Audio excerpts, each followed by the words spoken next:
Ahora vamos a hablar con Amaru, que lo tenemos ahí en línea. Amaru es de una agrupación que se llama Combate Rojo. Y bueno, nos vas a contar un poquito cómo está vivenciando todo lo que acontece en Bolivia, nuestro país hermano. Amaru, ¿andás por ahí? ¿Qué onda, copa? Hola, ¿qué tal? ¿Cómo están? No, ¿Qué Un tal, saludo a todos, a compañero? todas. Buena. ¿Qué onda, hermano? Bienvenido a Tiempo ¿Qué tal? ¿Cómo Libre. están? Bien ahí. ¿Cómo andás, Amaru? Bien, mira, bien, ahí acabando un poco la U ahora, entrando un poco a vacaciones, así que con tiempo también para estos programas y entrevistas. Espectacular. ¿En dónde estás, Amaru? ¿En qué parte de Bolivia? Ahora, yo soy de La Paz, que es, bueno, un poco ahí la ciudad quizás que fue un poco epicentro de las marchas, etcétera, ¿no? Soy de Combate Rojo. Hoy leíamos un Sí, artículo de Brenda sí, sí, Hamilton. sí, soy de Combate Rojo, milito en la LORCI, ¿no? Que es la organización hermana del PTS en Bolivia. Claro, Combate Rojo es la agrupación juvenil de la LORCI, en la cual estamos como interviniendo en la universidad, intentando hacer movidas en la universidad, pero también como con toda la juventud precarizada, ¿no? Esa es un poco la agrupación Combate Rojo, sí. Qué bueno escucharte. Nosotros estamos en la misma. No estamos en la universidad militando, pero somos parte de la Juventud Trabajadora, así que bueno, es un gusto Ujú, poder hablar con vos, intercambiar sobre lo que está pasando allá, que lo estamos siguiendo de cerca. Nos inspira un claro. montón y bueno, nos deja los ojos abiertos para entender qué es lo que está pasando y qué conclusiones podemos sacar desde Argentina y desde toda Latinoamérica. Ujú. Amaru, queríamos arrancar con unas preguntas. Acá estamos con Jano, con Carmen, que somos parte de Insurrectos Crew. Eh, ¿Qué onda? ¿Qué reclamos hay en Bolivia? ¿Por qué empezó todo esto? Más o menos cuánto. ¿Querés comentarnos un poco, darnos un contexto? Sí, claro. Es un poco complejo, ¿no? En toda la situación, pero todo arranca con una crisis económica que ya se vive en varios años, ¿no? Es una crisis económica sobre todo por la falta de dólares, por la fuga de capitales, ¿no?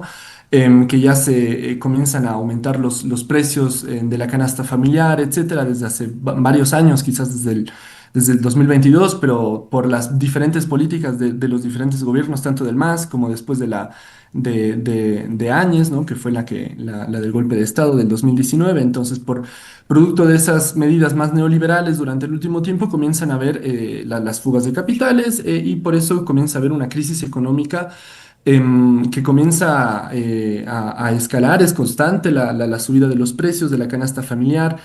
Y recientemente, con el nuevo gobierno de Rodrigo Paz, que asumió en noviembre, comienza a haber un montón de préstamos por parte del FMI, muy similar a lo que ocurre en la Argentina, ¿no? Es decir, préstamos que te condicionan la economía. Entonces, hay grandes concesiones a las transnacionales mientras pasan políticas de ajuste.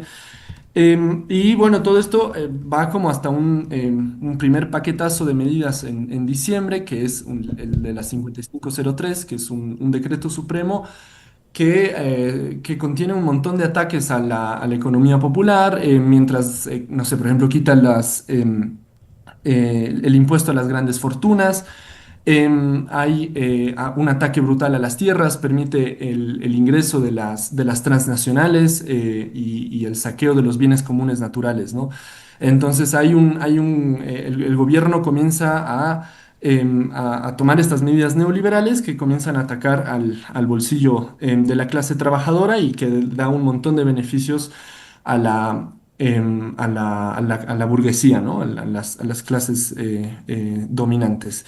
Eso es un poco quizás el origen del actual conflicto, también o sea, producto de este primer paquetazo de medidas de diciembre, comienza a haber también una movilización muy grande, ¿no?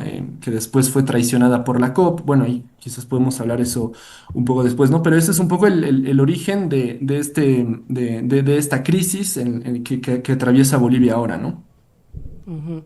Entiendo que como que un poco explotó ahora la situación porque hubo diferentes cuestiones, como por ejemplo lo de la gasolina adulterada, después que entiendo que atacaron mucho a los sectores campesinos y a los pueblos originarios, básicamente Ujú. entregando o no sé si entregando directamente, ¿no? Pero prestando, digamos, para que pueda haber, Claro. o sea, para que esas tierras se utilicen para otra cosa, o sea, como básicamente entregando, o sea, como que entiendo también eso, que tiene que ver con una cuestión de un poco lo que charlábamos antes, ¿no? De entregar el país, como decís vos, mucho más y mucho más directamente a los intereses de los ricos, no solamente a los ricos del país, sino a los ricos también a los yanquis, básicamente, ¿no?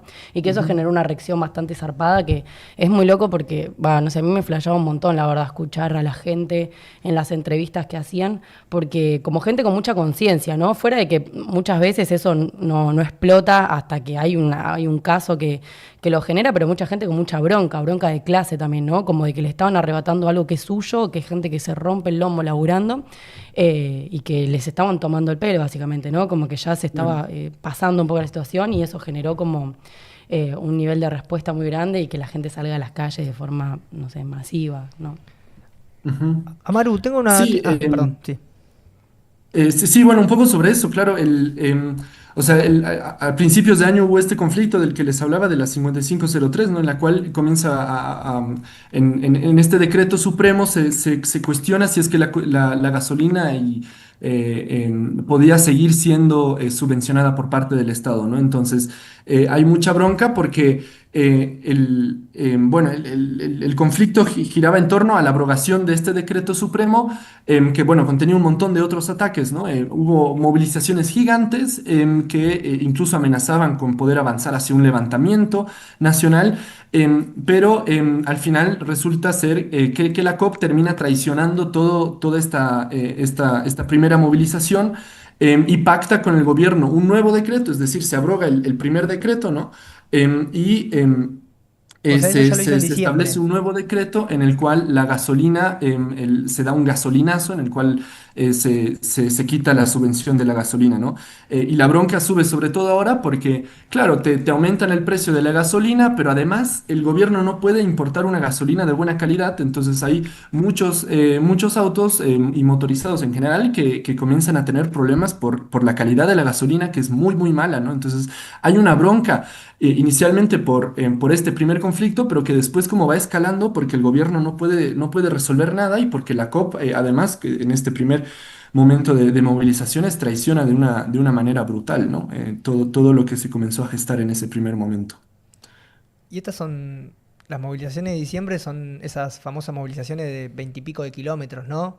Bajando desde el alto, puede Sí. ser. Sí, claro, en un momento se dio una movilización de medio millón de personas, más o menos, ¿no? Aproximadamente, Impresionante. que es, en realidad la movilización comienza unos días antes en Calamarca, que es una comunidad que está a las afueras del Alto, camino a Oruro, ¿no? Entonces la marcha comienza ahí en realidad y son 3 días que comienzan a marchar hacia el Alto y ahí comienza a ver y claro, la marcha sigue creciendo a lo largo de los días y bajan con 500.000 personas a La Paz, ¿no? Que es lo que suele suceder un poco, es tradicional quizás de las marchas, bajar desde el Alto a La Paz, ¿no? Claro, Sí. entiendo. Y la composición de las personas que estaban en las movilizaciones y en los cortes que estuvimos viviendo ahora hace poco. Ujú. Mucha gente lo había votado a Rodrigo Paz, ¿no? Por lo menos los testimonios que nos llegan es gente indignada diciendo yo lo voté. Sí. Estaba sucediendo eso, digamos, como fenómeno político.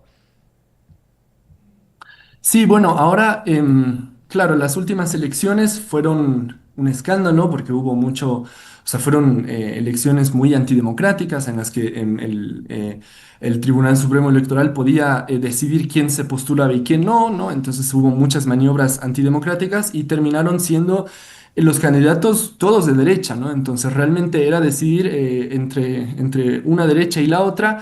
Y el otro candidato frente a Paz era Tuto, un viejo conocido que era vicepresidente en un momento de un dictador militar, de Banzer. Entonces la gente lo conocía a Tuto, entonces el voto por Paz en realidad era un voto anti-Tuto, ¿no? Entonces realmente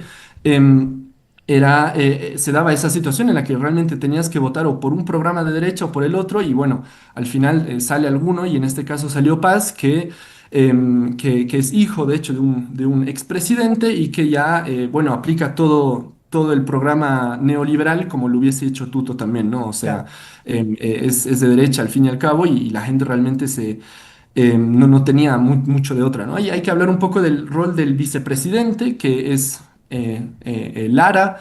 Que es quizás un poco más el rostro como más popular, ¿no? Pero sí, ahora la bronca escala muy, escala muy rápido porque, claro, la gente lo votó un poco porque habían algunas promesas populares, etcétera, pero que no se terminan de... claro, el tipo mete un programa neoliberal como tradicional, ¿no? Y esto se explica también por la crisis del MAS. O sea, podemos decir que hay una especie de crisis de representación de alguna manera. Sí, claro, el MAS entra...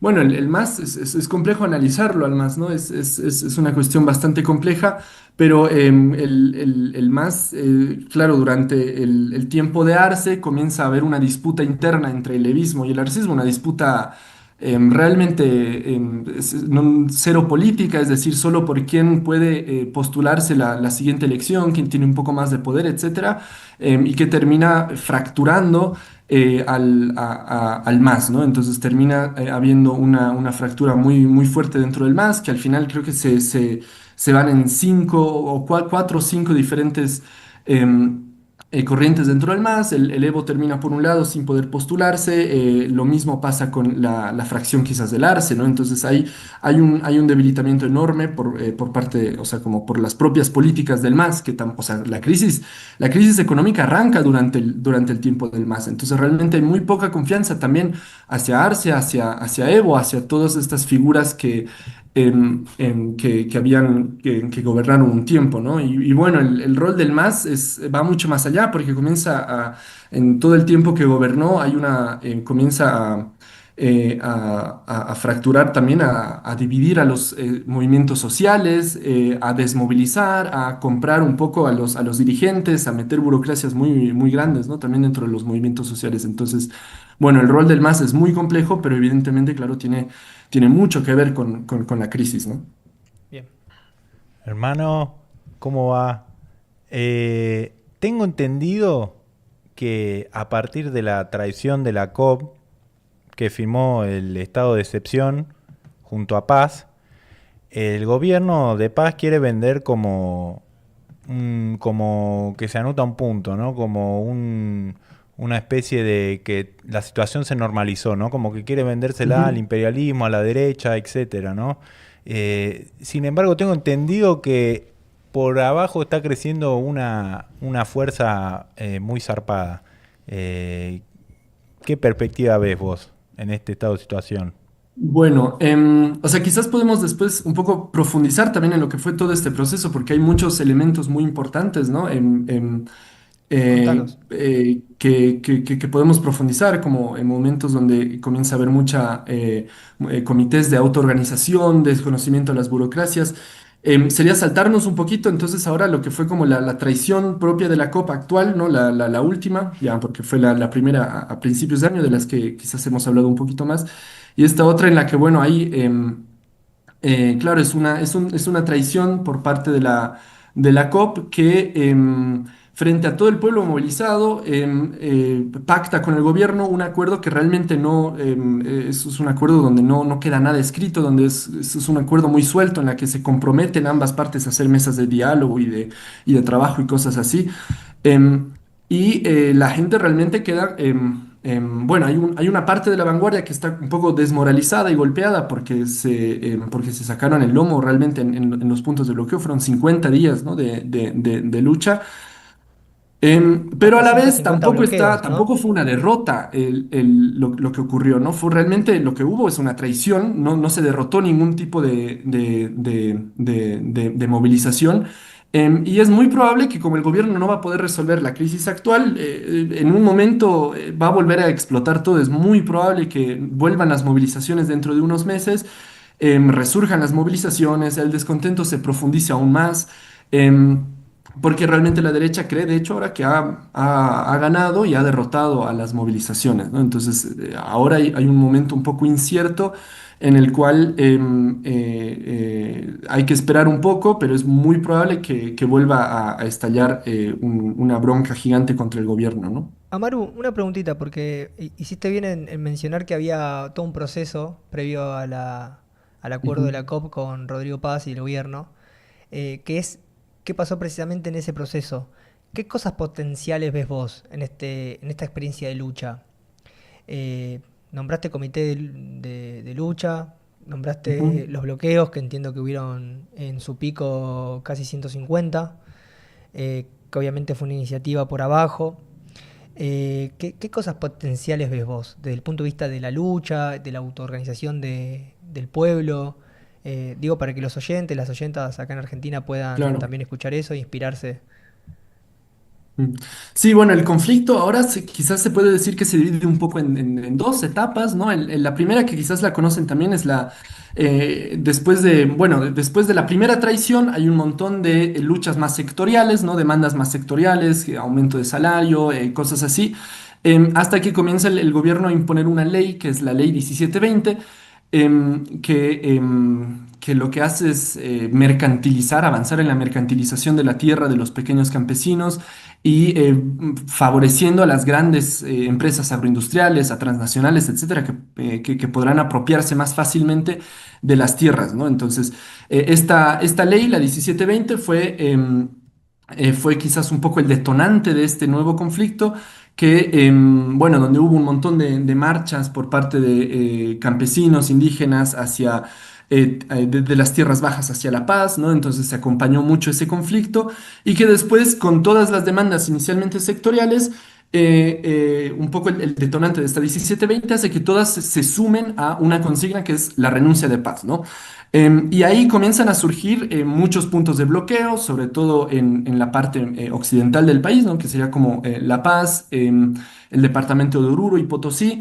Y luego bueno, durante todo ese momento los bloqueos, como bien dices, comienzan o sea, hay cada vez más bloqueos, comienzan a masificarse, comienzan a crecer, en otros departamentos también se dan un montón de bloqueos y claro, en su punto más alto llegaron a como 150, se calcula, ¿no? Otros números dicen un poco menos.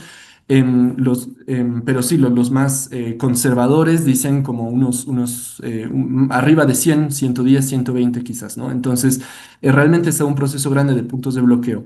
Luego comienza a surgir como por parte bueno, los puntos de bloqueo sobre todo son sostenidos por campesinos, ¿no? Hay que diferenciar un poco eso. Si bien también participan algunos trabajadores asalariados, no lo hacen como desde las empresas, etcétera, ¿no? Desde los sindicatos ni nada. Y ahí comienza a ver esta otra figura que son como comités de bloqueo, que sobre todo surgen en el Alto, ¿no? Entonces, cada distrito en el Alto comienza a tener un comité de bloqueo que surge de una forma más espontánea, de compañeros, compañeras autoorganizadas, surgen comités de autoorganización, se dan un montón de ampliados, ¿no? Que son como reuniones sindicales, pero donde pueden participar un montón de sectores. em, Se dan un montón de marchas y los cabildos, que son como el espacio de decisión abierta, muy importante, ¿no? Entonces, estos comités de bloqueo son claves porque son momentos en los cuales se expresa mucho la autoorganización del pueblo trabajador, ¿no? Y se da después otro fenómeno que ya se había visto a principios de año, en enero, diciembre, que fue este de desconocer a las burocracias. Es muy importante este elemento porque realmente bueno, hay muchos hechos anecdóticos en los cuales se humilla, se agarra al dirigente que estaba intentando pactar con el gobierno, que estaba intentando buscar algún bono, algún beneficio, etcétera, y las bases los agarran y los humillan públicamente. O sea, y es un desconocimiento así muy, muy grande, ¿no? Y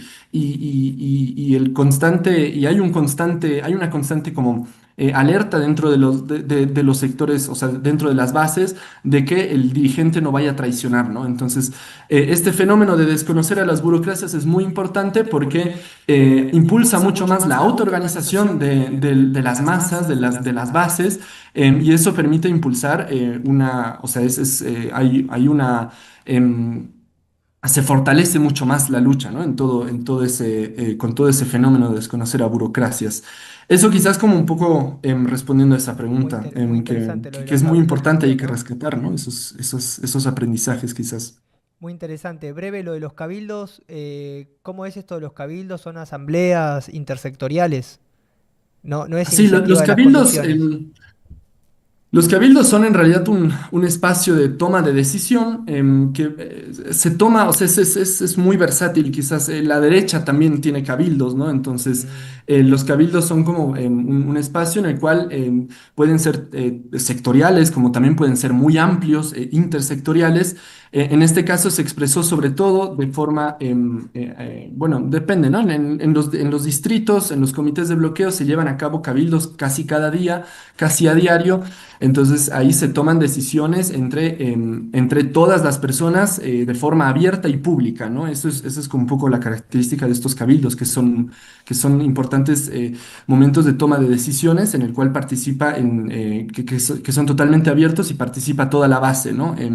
Entonces, sí, es una forma en la cual los sectores informales, donde también los sectores como barriales, pero también el sector campesino y obrero también pueden estar, digamos, en un mismo cabildo tomando una decisión y esa se tiene que acatar por completo, ¿no? O sea, claro, es como es y ese un espacio de intercambio toma de político decisión. común.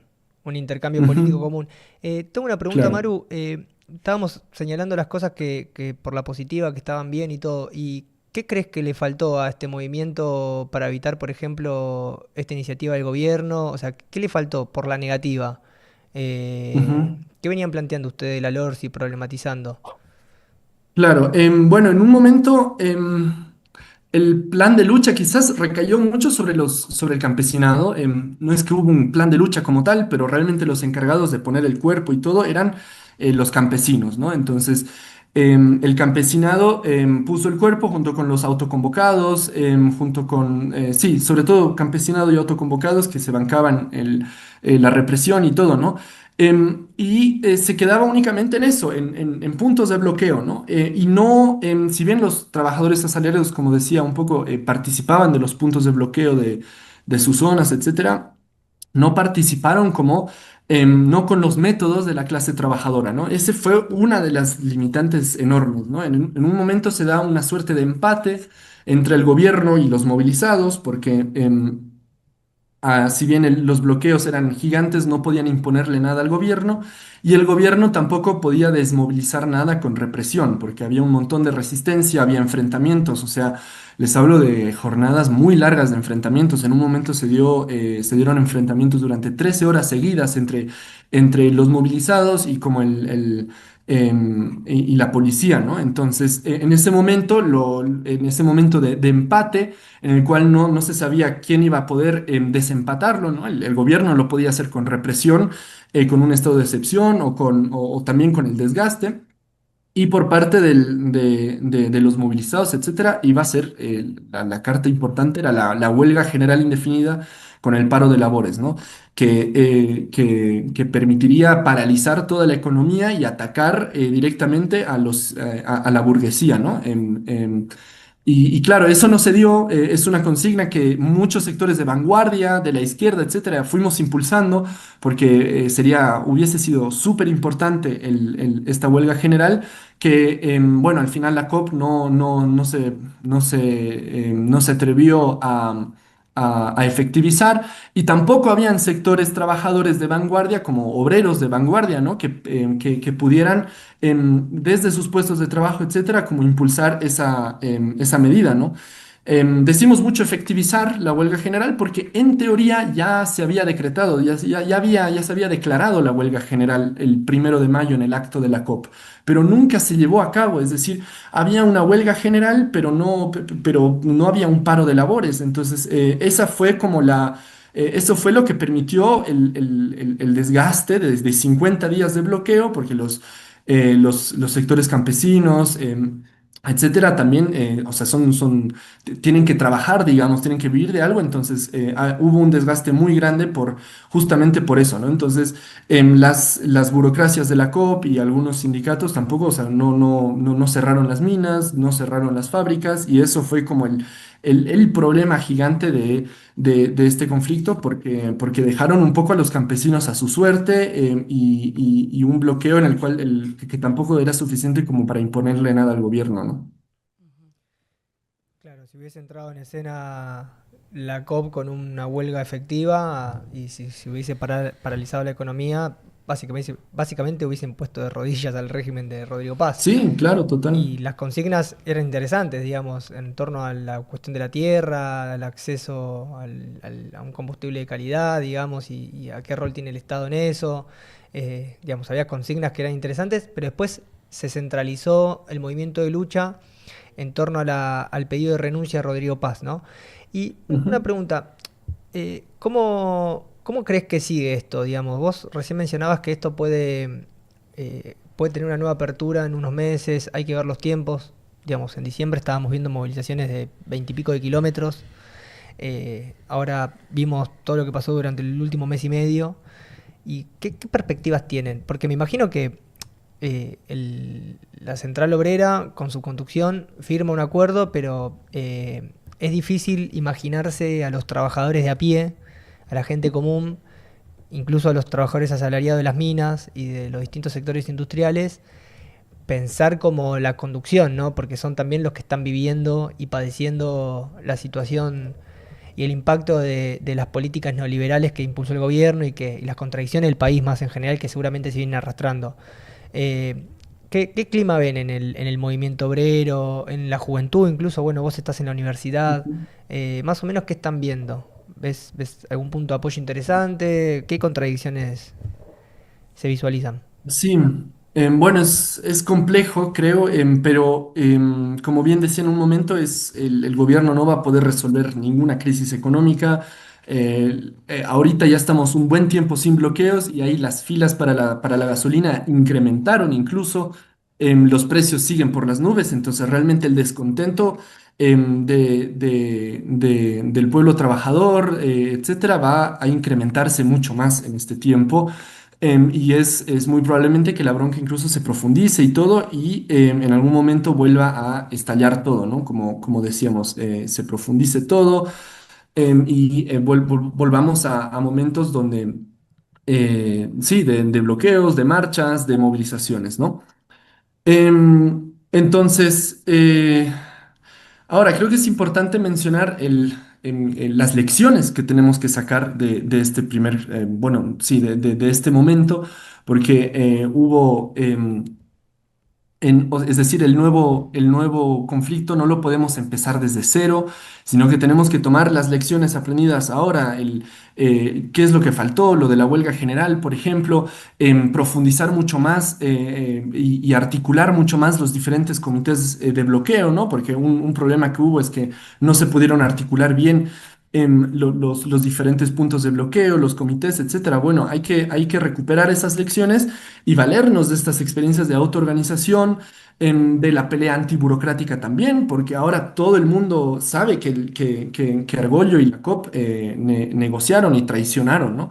Entonces, es una situación un poco compleja que hay que ver igual cómo se desarrolla, cómo estén los ánimos de la vanguardia, etcétera, porque sí fue un momento importante de pelea, pero también hubo un retroceso quizás, con un montón de amedrentamiento, de tensiones, de compañeros heridos, hubo muchos muertos, entonces realmente también eso comienza a mermar en las bases. Entonces, claro, las detenciones, heridos, muertos, las amenazas de muerte a diferentes compañeros y compañeras, puede llegar o sea, es un factor importante también a considerar el cómo estén los ánimos.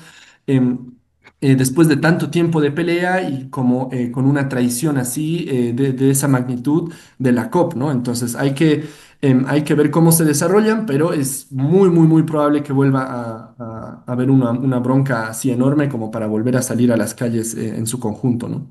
Ujú.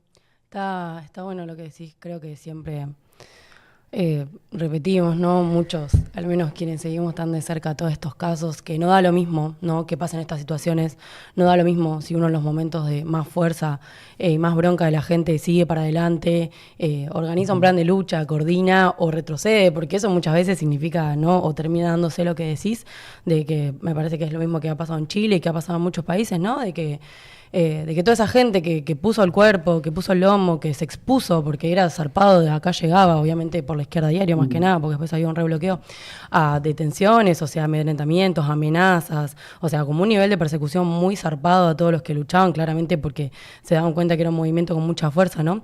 Pero que no da lo mismo, ¿no? Para toda esa gente, si la lucha termina venciendo, si terminan logrando algo importante o si eso, digamos, se pierde. O sea, por eso no da lo mismo en todos estos momentos tampoco que haya solidaridad, que se pueda dar una mano. No sé, nuestros compañeros fueron allá a dar una mano también quienes podían, a hacer una cobertura muy importante. O sea, creo que todos estos ejemplos, digamos, son un ejemplo, ¿no? Sin ser redundante, para todos quienes estamos un poco cansados de vivir en este sistema tan agotador, ¿no? Y que me parece que es importante siempre sacar lecciones y aprender, porque claramente cuando los movimientos están organizados, cuando están coordinados, cuando se basan en la solidaridad, en los momentos de debate, en los espacios de asamblea, ¿no? Toman muchísima más fuerza, y eso aposta que es algo que tenemos que aprender siempre, y que nada, como dicen, ¿no? O sea, el hecho de, no sé, en Chile me acuerdo cuando el gobierno dijo, che, bueno, frenamos, y se puso a negociar, cuando surgió lo de la constituyente fue cuando hubo un paro general. Acá en Argentina también el gobierno tuvo que retroceder cuando hubo paros generales. O sea, cuando la clase trabajadora frena todo, es como lo que hablábamos antes, ¿no? Lo económico no es menor. Cuando nosotros demostramos que nosotros podemos parar absolutamente todo, y les tocamos el bolsillo a ellos y les demostramos quiénes son los que realmente mueven este mundo, es cuando ellos se ponen a recalcular realmente. Entonces, nada, para mí lo de Bolivia es muy importante. Esperemos, obviamente, realmente esperemos mucho, yo con muchas ansias todos, que pueda volver y renacer ese movimiento, y que no solamente renazca como tal, sino que renazca aprendiendo todas estas lecciones que vos contás, ¿no? En contra de las burocracias, y generando coordinación y movimientos desde abajo que puedan dar un golpe certero, ¿no? O sea, que tengan acciones concretas que hagan dar vuelta a todo. Nada, para mí muy zarpado, no sé si los chicos quieren sumar algo, pero nada, muchísimas gracias realmente para mí y para, creo que toda la gente que esté escuchando acá, escucharlos en primera persona de alguien que estuvo ahí es importante, y creo que a todos, independientemente de cómo haya terminado ahora, sabemos que esto no termina acá, y creo que nos da un montón de fuerza para seguir peleando, y nada, de pelear también por un movimiento coordinado, ¿no? En toda América Latina, de todos los pueblos hoy en día que estamos siendo oprimidos por nuestros gobiernos, y además por el imperialismo. Me parece que es un ejemplo muy zarpado de que se le puede combatir. Amaru, muchas gracias por la charlita. ¿Querés A ustedes. cerrar con algo? ¿Querés contarnos algo más?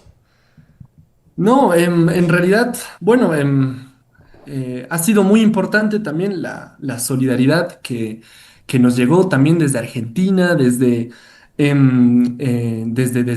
toda América Latina, en realidad, ¿no? Que todos los ojos se pusieron de alguna forma sobre Bolivia, y se sintió también. Hubo momentos muy importantes donde se moralizaron muchos compañeros al enterarse que Argentina de alguna forma veía con admiración al pueblo trabajador boliviano que comienza a salir en cualquier momento, o sea, en cualquier momento en el cual haya una crisis así, ¿no? Entonces es muy importante eso, como decía ahí la compa, pero es de alguna forma, no sé, un poco Bolivia de alguna forma está mostrando el camino para la pelea en contra de todo el ajuste neoliberal desde el FMI, desde Estados Unidos, que de alguna forma quieren reordenar su patio trasero, y creo que este proceso de lucha en Bolivia creo que va marcando un poco el camino de lo que tiene que ser la pelea en todo el continente, ¿no? Y es muy importante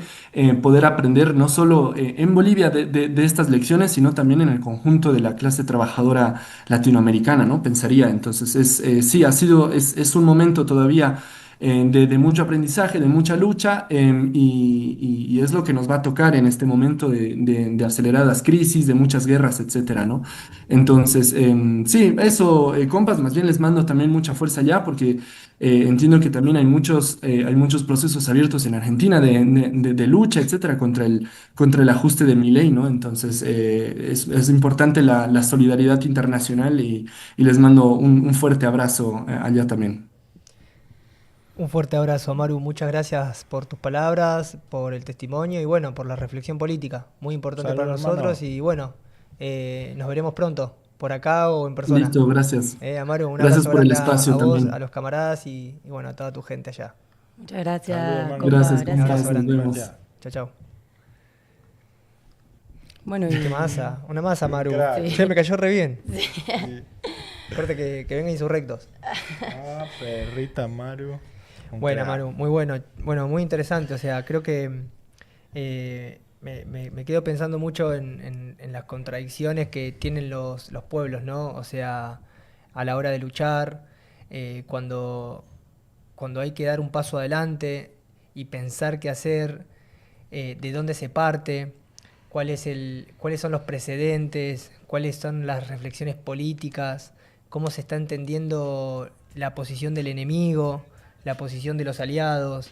Creo que son todas cosas muy importantes para reflexionar y es el espíritu y lo que se busca acá en este programa, que nosotros, gente como nosotros, que laburamos, que hacemos cultura, que vamos y venimos en esa, nos sentemos a discutir y a pensar la política y a sacar conclusiones para responder, ¿no? Porque claramente si hay un común denominador en el mundo son los giros bruscos y un día para el otro puede estar todo podrido y hay que saber defenderse, hay que saber subir la guardia y aprender a pelear sin que nos toquen la cara.